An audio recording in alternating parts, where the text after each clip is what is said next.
Good evening, everyone, and welcome to the Vacuum Transport Seminar. We're very happy to welcome you to the second edition this semester. Today we have two interesting talks. The first one of Professor Patrick HES. He's a professor of aerodynamics in Geneva. And the second student is a bachelor's student from the side of EUROTUBE. He will talk about smart sensor to monitor in vacuum tubes. I would first like to give the word to Daniel to give a short introduction about the first speaker, because both speakers are from the part of EUROTUBE tonight. Thank you very much. Great, then thanks, Natalie. Hello, everyone. Today we have the pleasure to attend to a very interesting talk of Patrick HES in the domain of aerodynamics. I got a very nice encounter through a LinkedIn post already a couple of months ago, and after some talks with Patrick, it was very easy to convince him and to make him participate. Things I'm really happy to share and to talk openly about. And if we look a bit on what Patrick is focusing on, or what is his professional parkour, Patrick was 10 years head of AERODYNAMICS-SONIC, which is a Swiss company working in aerodynamic of transportation systems. Furthermore, he was also auditor of the Formula One team for FOTA from 2010 until 2013, and he is now an aerodynamic consultant for KTM Racing GmbH. So as you can see, his knowledge in this domain is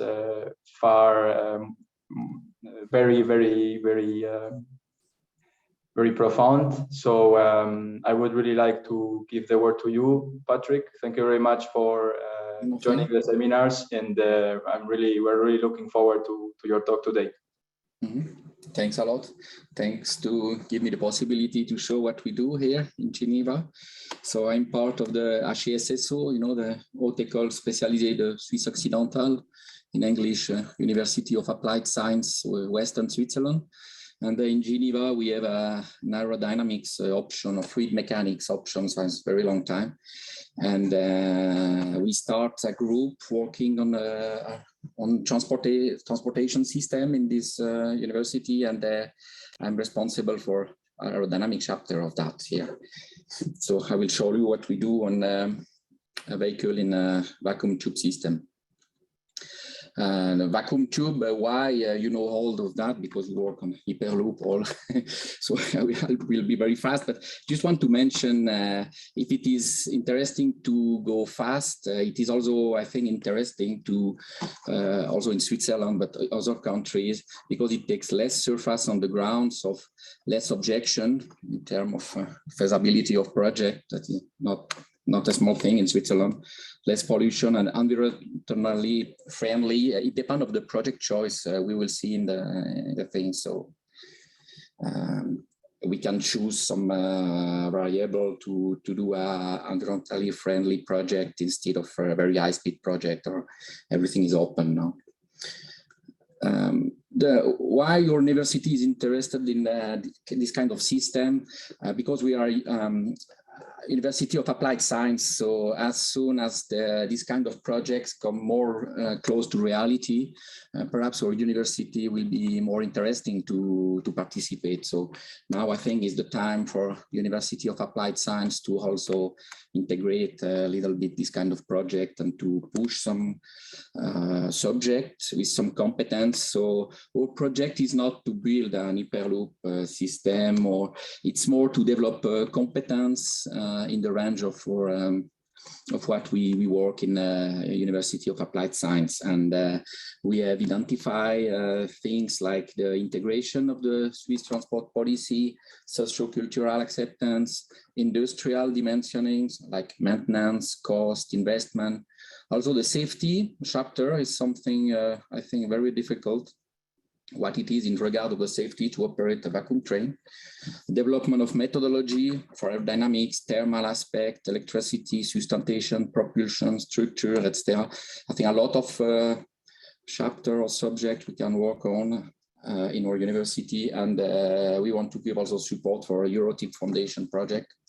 So that's why we start a group in the university, and the project is called GRIPIT.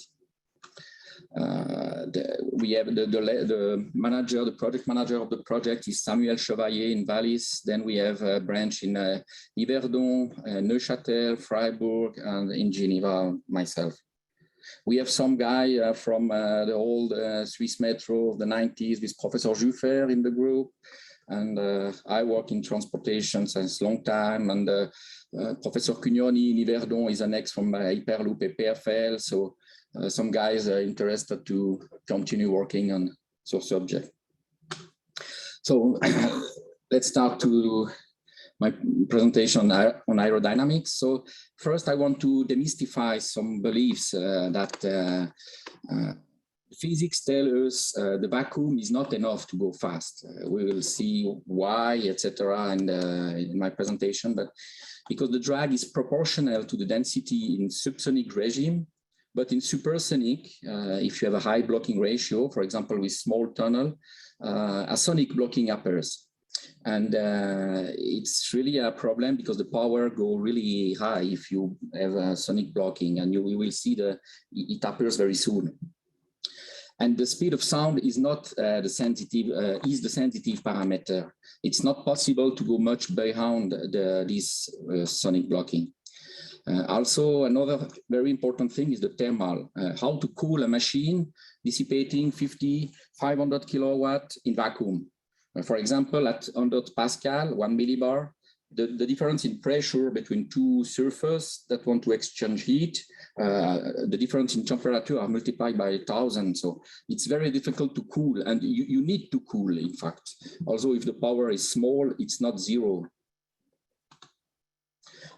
Here, for example, this is a vehicle accelerating in a tunnel. Now we are here in subsonic flow condition, and when in the annular area here we reach the speed of sound, we start the supersonic regime. That's why we have it now. Here the speed is really big and much higher than which in the annular section, that is the sound, the speed of sound. And we can see shock here. So, you know, really straight color difference here. And so shock wave, expansion wave, etc. We are clearly here in supersonic regime. So I will explain what happened. Excuse me. So the speed of sound is reached in the annular section, and the presence of shock wave and expansion downstream the vehicle. The constancy of the Mach number in the annular section we have here. And the speed doesn't not evolve significantly, whatever the upstream pressure. That's what we call the sonic blocking. When you get sonic blocking here, when you reach the speed of sound here, you cannot go farther. You can put 2,000 bars here. The speed here in the annular section will remain what it is. You know, so it's not enough to push because you have a blocking. If we look at the density in front of the vehicle, when you have blocking, it is like this. Normally here we have 100 Pascal pressure in the tunnel. So the density is very small, you know, it's 1/10 or something like this. And then when you get the blocking, you know, it becomes to unity and then can be really high. So you have a blocking, look at the behavior of this curve. So it's not enough to push. You know, you need other things.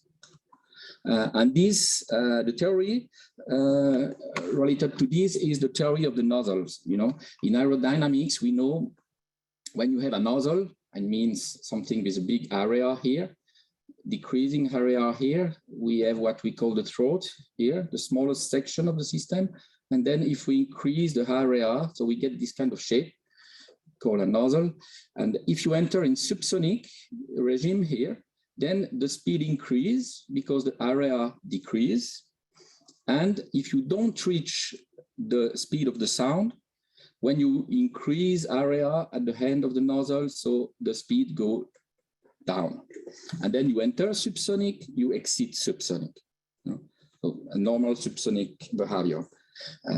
If now you push enough to get here the speed of sound, Mach number 1, then when you increase the area, you increase the speed. So you exit in supersonic regime. So that's what we can see on the rocket engine, for example. With this shape, you increase the speed. You increase the area and you increase the speed. Here you have enthalpy or energy, and you transform it in kinetic energy. For example, Soyuz or all rockets are made like this. The throat is here, and then increasing the area, you increase the speed in supersonic. So it's not, it is expressed by what we call the theorem of Hugoniot, that give a good relation between the Mach number, the speed, and the surface. So when Mach number is less than 1, if you increase surface, then you decrease speed. But if Mach number is bigger than 1, then it's the inverse. You increase the speed when you increase the surface. So that's what happened downstream of the vehicle in a tunnel. So this is the relation, and the Mach number is the ratio between the speed and the speed of sound. And the speed of sound is square of kappa RT, so the characteristic of the fluid and the temperature of the fluid. So when the speed reaches the speed of sound in the annular section, then the vehicle is blocked, the supersonic regime starts. At the nozzle throat, and therefore Mach 1, excuse me, the speed is equal to the speed of sound and always the speed of sound, never more. The speed of sound is not influenced by the pressure. That's what I want to conclude. It's a function of the gas characteristics and the temperature. So if you decrease the pressure in the tunnel, it doesn't give you the possibility to go farther in speed. You are blocked. So the pressure is not the determining criterion if you want to go fast. It only reduces the drag in subsonic regime because it's proportional to density. So the problem is that the sonic limit is obtained soon for a high blockage ratio. And we introduce what we call the Kantrowitz limit, expressed by this graph. So this is the cruising speed of the vehicle. And you have here the blockage ratio. This is the ratio of the vehicle area and the tunnel area. For example, if the vehicle occupy 36% of the tunnel section, then when the vehicle is moving at 500 km/h, you get the blockage. If you want to go farther in this tunnel, the aerodynamic power will increase exponentially very, very, very fast, and you cannot go much farther. Okay, so one of the idea or subject we work on is we should come back on the hypothesis regarding the environment. If a closed environment is realized, it's necessary to go farther than making the vacuum only. We should act on the sensitive parameter, who are the characteristic of the gas, Cp, Cv, and the temperature. So we want to play with that in the project. So to change the gas, to increase temperature, etc., and to move the speed of sound to higher value. It will allow us to have a really high blockage ratio and a small tunnel, so small cost. So our research is directed beyond the use of air under vacuum only. So we look for other gas, for example, helium, hydrogen, mixtures. Evidently, you open the door for other problem, of course, but let's have a look of what it can give us. And also we work with higher temperature, and something interesting also would be to work on two phases fluid also for the thermal things, for the cooling, for example, vapor, water, etc. So this is an example to compare helium with air. If we have a blockage ratio of 0.4, so the Kantrowitz limit is also 0.4 here. If I go in air, that means the vehicle will block at 500 km/h. If in the tunnel I have helium, the blocking is at 1,400 km/h, so much, much higher. And so the power you spend will be quite the same. So there is an evident impact of the fluid characteristics on the aerodynamic power. So helium, is it possible to use helium in a tube? So the only answer I can tell you tonight is some important project exists using helium. For example, the CERN is something amazing because they have 2 tubes in the Large Hadron Collider of 27 km length. They build there in this tube a vacuum of 10 power minus 13 bars, so quasi zero. They have a temperature very low too, so a better vacuum than on the moon. So I want to know. I want to tell they know how to extract fluid particles from a tube. In CERN, they have developed really important knowledge on the vacuum and more on the vacuum of helium. And it is quite old because it is operational since 2010, so it's quite old now. Helium, the problem with helium, I think, is the disponibility of the helium. In fact, it's the only problem I see. But at 100 Pascal pressure, it's not a lot of gas in the tunnel. It's another subject. So in our group, we like to work using multidisciplinary methodologies. So we build one using CFD simulation and experimental work. We never use only one method. We like to use several methods for the same subject. It's very complementary and we like that. We have quite big computer in Geneva we can work on and we share them with University of Geneva. We have 2 big clusters of about 4,000 CPU. And in the group, we have small server, but more workstation to prepare a calculation. We have a big one of 48 CPU, 384 GB RAM, and several smaller. We are also on this academic partner too. We work a lot on this, not only, but. And for the experimental chapter, we have in the lab a supersonic wind tunnel, and we modify it to work on the aerodynamics of model in tubes, and we call them AEROTUBE now. I have a big tank of 20 cubic meter. I can pressurize at 16 bars, heat it at 100 degrees C, and I can do blast of about 1 minute, a little bit less. It depends on the Mach number. The test section is quite small, but at this speed, we work only in Mach similitude, so we can do tests with very small scale, or the model here is about 50 millimeter diameter. It is equipped with pressure measurement, and we can do a validation of the CFD model. To use the CFD model in a vacuum environment, we have to be sure the medium is continuous. So to use the classical, I would say, finite volume CFD approach or model, simple model or etc., what is really used, the medium shall be continuous. And we have to verify the Newson number, that is the free movement length of particle divided by a characteristic, a length characteristic. For example, the tunnel diameter, or thing like this, should be lower than 1%. And in fact, it's the case. So we can use CFD also in Hyperloop system. We can use standard CFD. We start with a geometry inspired from the Swiss Metro of 1990.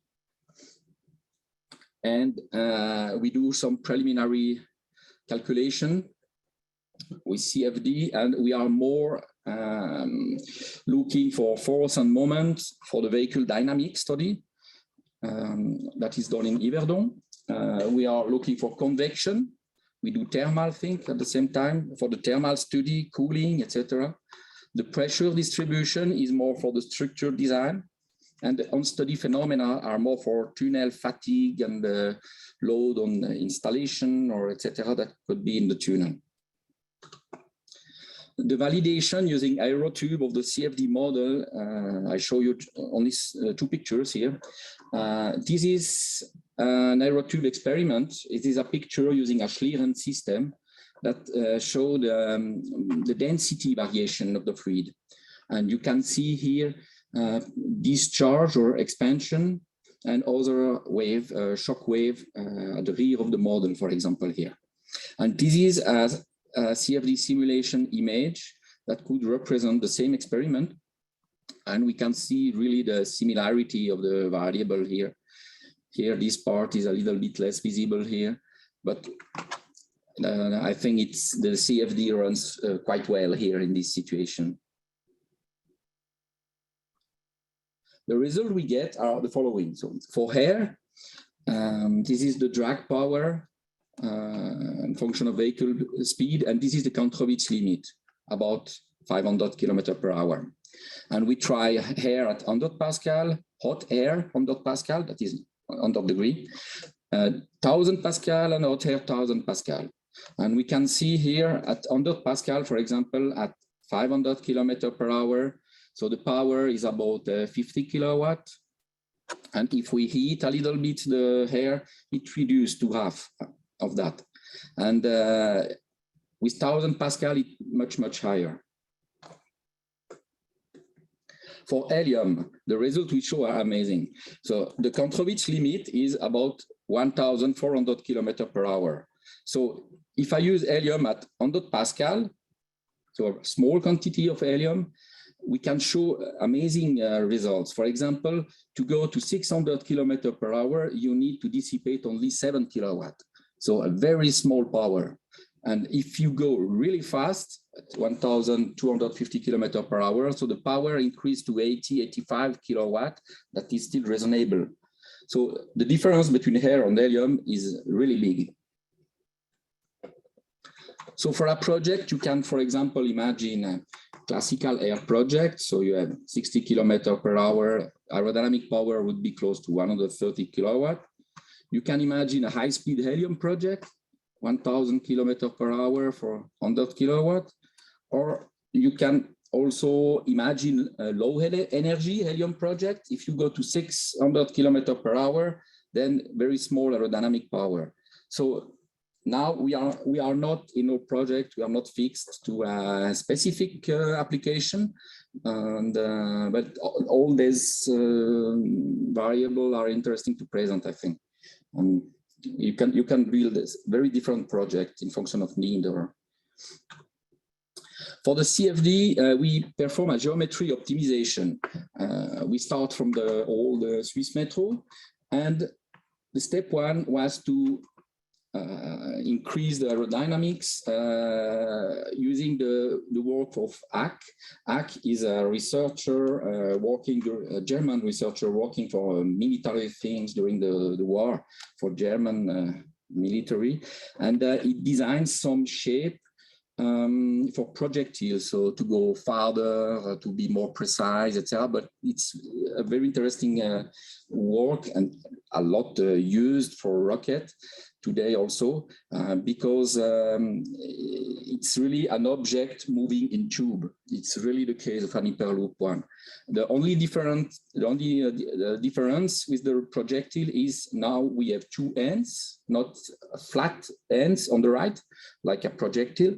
And on the bottom, we have a flat plane, plane. So it's not axisymmetrical like the axe ogive. The axe ogive is given by the relation here with a parameter C, and here is the result of ACK. If you go to Mach 1, Mach 1.2, you have good results if you are close to 1. So we choose the LV ACK or the von Karman one, what we call the von Karman ACK ogive. We choose this one with C parameter equal to 0. And so we have done a lot of calculation, and then we start also CFD automatic optimization using a gradient-based model. So This is you define an objective in the CFD, and it changed the geometry to find the best performance and direction of your objective. And it's interesting to see how it changed the rear part here of the model to get this vehicle. We call it Concept 02. That's the name we give to him. To this. This is the processes. And here you get the drag reduction from the original one. You will see it's very high. You can see the change of geometry.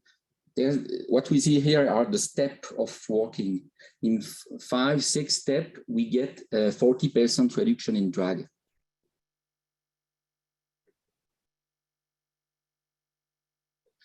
Also, now we are not a symmetrical one, but I think it's not really the case for any Hyperloop system. It's not like a traditional train, you know.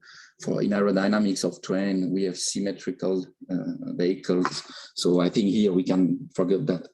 That can be discussed. So what I want to show here is really the difference. So the front is not modified a lot, but the rear quite a lot. That's interesting because ACK work only on the front of the projectile. So the rear of the projectile was flat. And we discover some geometry I never seen before. So that's what is interesting with this kind of methodology, is to look at different geometry I was not thinking about. This is what we get, quite same behavior than before, but with lower power, about half. This is the temperature distribution downstream of the vehicle. Just to look, the temperature can be really low because you have expansion here, can be minus 80 Celsius on the rear of the vehicle. And this is the speed in subsonic regime, then start the supersonic one.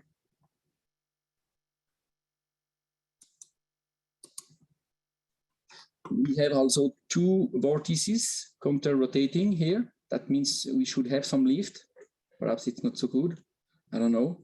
And we can see here the impact also of the shock wave with the boundary layer of the tunnel. That's interesting because this kind of thing generate fatigue or stress on the wall of the tunnel also. Or the impact of the waves here on the vortices. Look at change of color here. And this is the initial wave that go at sonic speed downstream at the other end of the tunnel. Some streamline in subsonic now, quite slow, but then when supersonic comes, the vortices rotate at higher speed.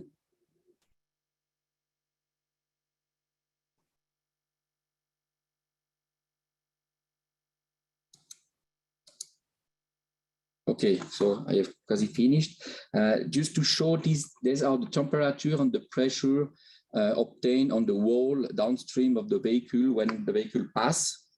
And just to highlight the value of the temperature and pressure you can get on the tunnel. So this kind of variation are quite big. We have 100 Kelvin here, variation, so it's quite big. So when the vehicle passes in the tunnel, so downstream, the temperature very high amplitude and pressure also. So these are the mechanical and thermal stress on the wall tunnel. And finally, just a comment. For magnetically supported system, there is a strong magnetic drag up to 800 kilometers per hour. So there is a magnetic drag really big also. It's not only aerodynamic drag. So the optimization should be done with all. It depends of the sustentation system, it depends of a lot of things, but the optimization should be done with both, I think. Okay, so the optimal speed perhaps is a little bit beyond the control bits limit and not at low speed. Okay.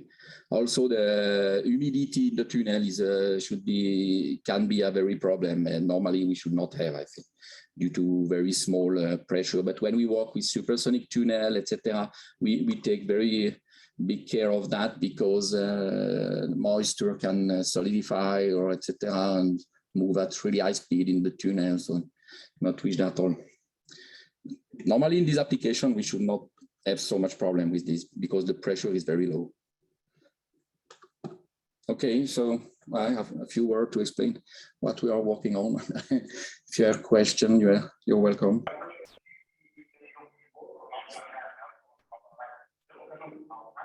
Well, thank you very much for your presentation.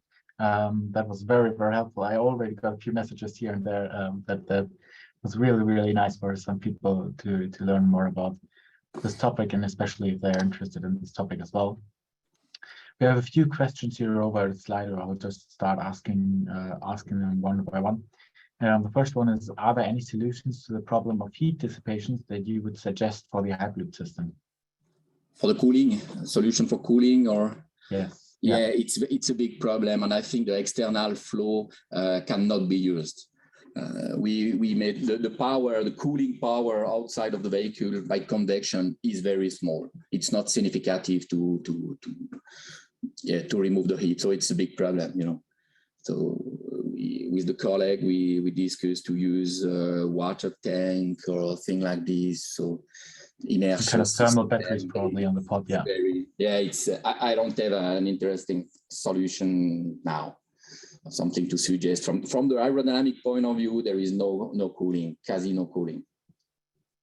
The second question there is what were the objectives for the optimization? Only decreasing supersonic drag, or also the maximizing of interior space? It's not to decrease the drag. This was the drag. Okay. Yeah. So now we are studying more in detail this shape. The objective is to do a model for the experiment in AEROTUBE, and to work more on the CFD of this new shape, and to see all the performance of that it can give to us, all aspect.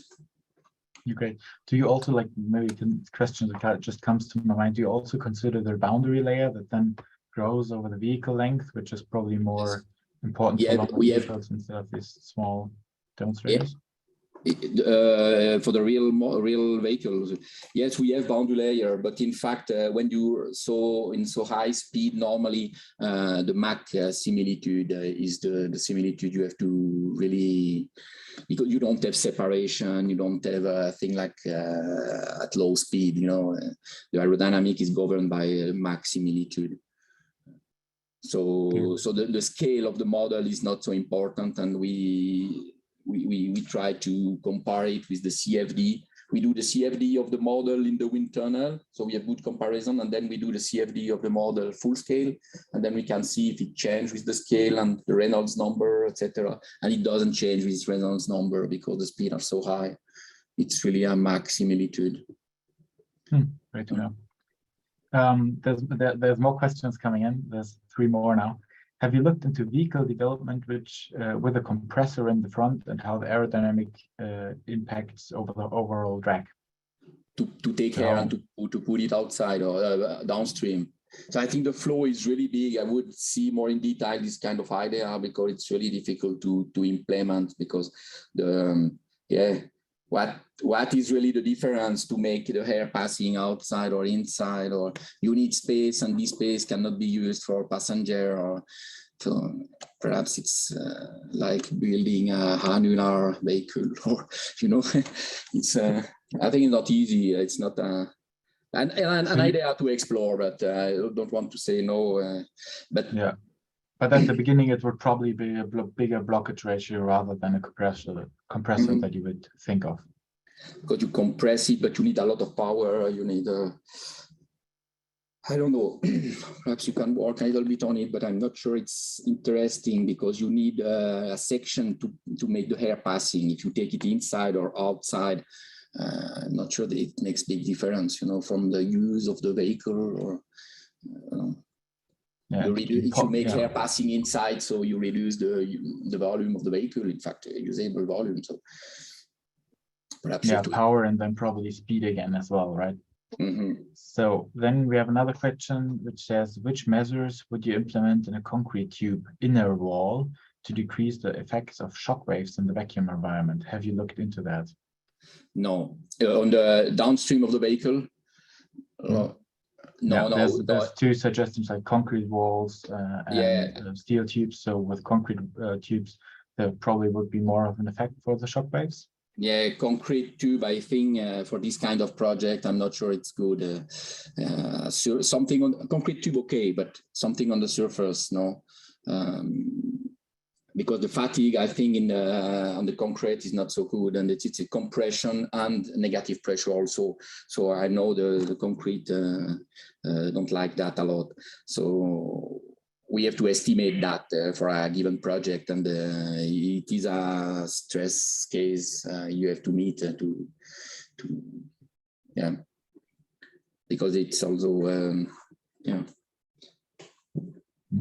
Is there, for example, like what just comes up to my mind, is there the benefit if you have either the wall or the vehicle like a texture out on the outside of the vehicle, like for example you have the golf ball, for example, with dimples on top? No.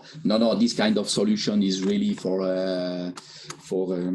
low speed when you have a small Reynolds number and you want to get the second regime or thing like this. You know, for example, the golf ball is you're just before with the Reynolds number than the second regime. With a very low CX, and then so you produce some turbulence to have the value of the second regime instead of you are in the first regime. So, but here you don't have that. You're full regime, very high Reynolds number, and the turbulence and the viscosity has no effect on the flow around the vehicle. But what we can see also is that we are more in transsonic because the shape we get are not at all the shape of a supersonic airplane, for example, when you don't have a smooth shape round, you have a flat angle, you know. In supersonic you don't have something round, and here the automatic optimization doesn't give this kind of shape. That's what is interesting. So it means from the shape point of view, we are clearly in subsonic, transsonic, but not supersonic completely, like supersonic aircraft, for example. And what about aerodynamic shapes at the end of the pod, like aerofoils or something that would maybe react to the shock waves or mitigate the shock waves? Shock waves means we have supersonic flow. We should have a second throw or something to go down now. The only way to go down in subsonic is to have a second throw, no? And then to go from supersonic to subsonic one.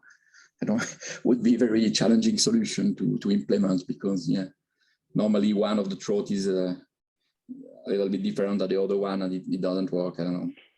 So you need this shock in the tunnel has to dissipate on the lens, and don't imagine other solution. Okay, and then there's one last question here on slide.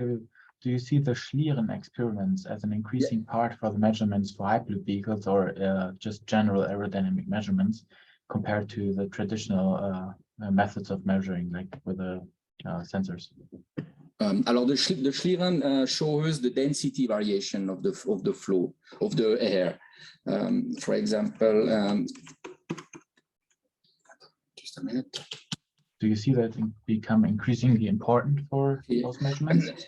Yeah, it's a traditional measurement system because it's optical. So in supersonic flow, it's not easy to measure the speed or a thing like this, the presence of the shock wave, because when you introduce something in the flow, so you perturb a lot the flow. You make shock wave on the pitot tube. You make it's very difficult. So optical systems are welcome. So it's a very old, really known system here, but you can really show the angle of the shock wave, etc. And in supersonic, what is interesting is normally the variation, the pressure variation or temperature variation are sudden. So here you have a temperature, and here on all these parts, temperature and pressure are the same. You know, temperature can change only this expansion wave or shock wave, but it's not like in subsonic where it changes everywhere. So if you can look at the shock wave or expansion wave, it's very interesting, you know. But we have also pressure measurement at the surface of the model here. So this is a CAD of the system, and we have inside a lot of tubes that go on the support, and here, and they are located here, if you see, and then go out, and then we have pressure sensor out. So the surface pressure, it's are quite easy to measure, but more in the flow, it's not easy. There's one more question that just appeared here in the Zoom. I'm trying to read through it. So it says, wind tunnels do not have a relative speed between the vehicle and the tube wall. Do you think this will also have an influence in relative with relative speed in the Hyperloop tube? Yeah, in Reynolds similitude, in a traditional subsonic wind tunnel, it would be very different. For example, a train in a tunnel is very different if the tunnel moves or not. You know, I worked for Bombardier in the past on the Channel tunnel, and this was a really big problem because Channel tunnel is very small in diameter in comparison with the shuttle. And what we get on a wind tunnel was very different because it's the boundary layer that makes some friction and the force finally. And but here in similitude of Mach, it is not so important. In supersonic, it's less important, much less important than in subsonic low speed regime. No, the boundary layer is very small here. The speed is so high. You know, and the friction has much less importance. The drag is more pressure here. The pressure difference between the front and end. Yeah, great. Well then, No, it's not so. The wind tunnel is not so big, but this kind of installation we don't have a lot in Switzerland. It's quite exceptional. It's not so easy. We have bigger in Emmen or in Ruag, or you can find really big in France here in Honera. But this kind of installation is not so easy because the power you have to generate this flow are really high. So we work with blast but not in continuous because the power are megawatt. It's a lot. To produce a flow of this kind of speed, it's not easy. So with this tank, we fill during the night for hours, and then we discharge in 1 minute. So we get a lot of power. Yeah. There's one more, the questions are popping up. One more here in Zoom. The optimization here leads to a change in the vehicle tail shape. What do you think affects drag reduction? Shock boundary layer interaction is the role of reduction of the pressure drag and increasing tail? In increasing, to be longer, I impose the length of the vehicle. When you do this kind of optimization, you have to fix some value though. So I fix some diameter in front of the vehicle. I don't want the vehicle become small because it's easy to decrease the drag if you make the vehicle very small. So the diameter is quite constant, and then the length also is fixed. Yeah, because so I think for you have a practical reason, but yeah, we can. Yeah, you have to fix some parameters, otherwise you will get a shorter vehicle. Exactly. Yeah. And you work only on the front part and the rear part, but at the center, you should the volume quite constant to still have a passenger vehicle. You know. I think there's someone like you wanted to ask your question more precisely. Yeah, right? yeah, exactly. I actually asked this question. So in the tail end of so here in this in your simulation, we saw the tail end of the vehicle shape changes, and oblique shocks that are developed also in the tail end. So traditionally, I assume this shock boundary layer interaction will have an effect on the pressure reduction in the tail end and therefore drag increase. So does it, that is the reason here that tail end shape changes, and that's why it lead to the drag reduction in this particular case? Or do you explore the reason why this change in shape has lead to the drag reduction? So it's the position, I think, of the expansion wave in the back. So what I put in front for the boundary condition, it's a mass flow in front. So we can discuss about the boundary condition. It's never easy because it's a complete system, you know. But we have a big length of the tube, and then I put mass flow in front at the end, and then I think the reduction is due to the expansion wave on the side, on the tail. I will to work more on that with this shape to understand better how it works. But that's the result we get now. Okay. Yeah, but this kind of optimization is interesting because you can it can suggest you some shape or geometry, and it's very interesting because it's not easy to imagine shape like this. So it gives new idea. In fact, yeah, would say. Yeah. And just the last question, like, did you also see this normal front shock development in the front of the vehicle, and therefore it is not a steady state problem but transient problem unless this normal shock stabilizes? It is transient, but I don't have a shock in front. It's because it's a nozzle, you know. So, but it's more on the back that because I have the supersonic speed. So the flow is going out downstream, but in front I don't have a shock because it's not suddenly a shock in front. In fact, it's you go in the nozzle, but normally you don't see a shock in front, you know. But a normal propagating shock develop. For example, if you have a 100% blockage ratio vehicle moving through the tube, we'll see a normal propagating shock. When the vehicle shape size reduce, unless it's over the Cantor's limit, there will be I assume there will be initially a normal shock front develop, which move ahead of the vehicle. When you start moving, you can generate something. Okay. Well, I think I just have one more question from my side that I just recently heard, because I've talked to some aerospace engineers at Lufthansa, at Airbus, for example, and they are doing micro holes in the wings to suck in the air and then eject the air on at the back of the plane again to have just more laminar flow over the whole wing instead of the turbulent flow that you will start like mid-wing, for example. Would that be an interesting approach for Hyperloop as well? It's a method working with the effect of the viscosity, in fact, of separation, wing stall, or etc. But it's not in supersonic. Normally, you don't really need that. I repeat. So, for example, the profile of a supersonic flight is a prism or triangle, so you don't make it round because it never separates. You know, you have so a kinetic energy, you never get separation of on a wing. And so at high speed, you have same behavior here. But in fact, here we will not go to think really using this flat geometry, but we keep round geometry. That was I learned from this simulation also. So we are really transsonic. That perhaps it's difficult things, because the transsonic regime is the most difficult to learn with.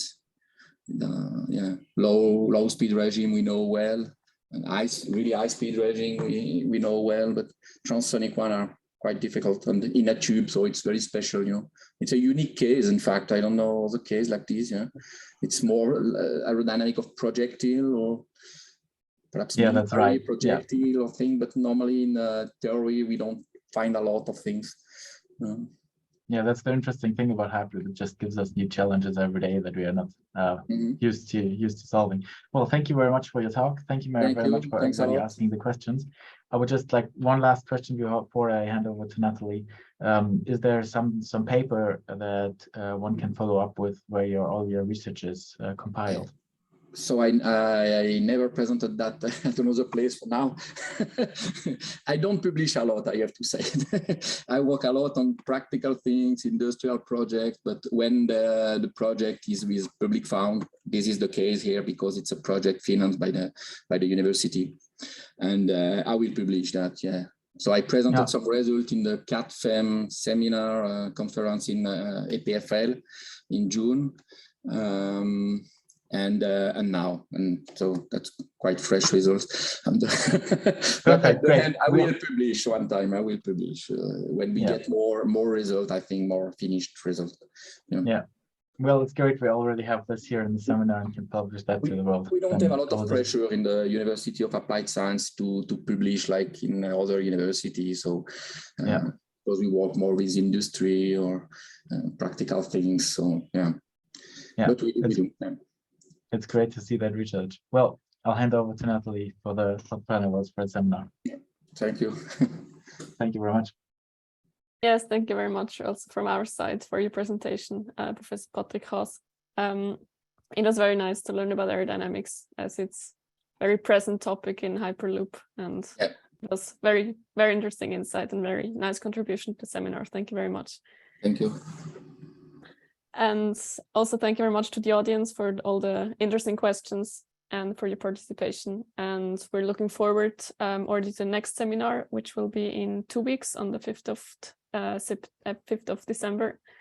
And yes, we hope to welcome again many people, many ones of you. And yes, hopefully see you then. Have a good start of the winter phase, and yes, see you soon and have a nice evening. Goodbye. Bye everyone. Bye everyone. Thank you very much. Bye.